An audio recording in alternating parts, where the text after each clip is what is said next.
হয়তো ওইখানে যেতে হলে ভালো হবে। বলা যাবে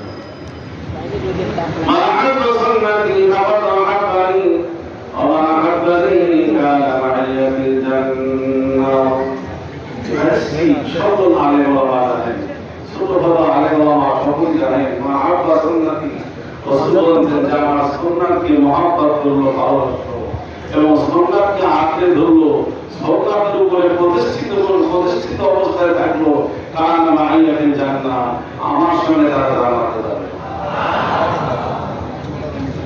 ফজরের নামাজের আগে 2 রাকাত নামাজ পড়া হলো সুন্নাত, এই সুন্নাত পড়বেন। যুহর নামাজের আগে 4 রাকাত নামাজ পড়া সুন্নাত, যুহর নামাজের পরে 2 রাকাত নামাজ পড়া সুন্নাত। এসব সুন্নাতগুলো আগে বানাও। ওযু করার আগে অথবা মুখটা পরিষ্কার করার আগে, পেশাব করার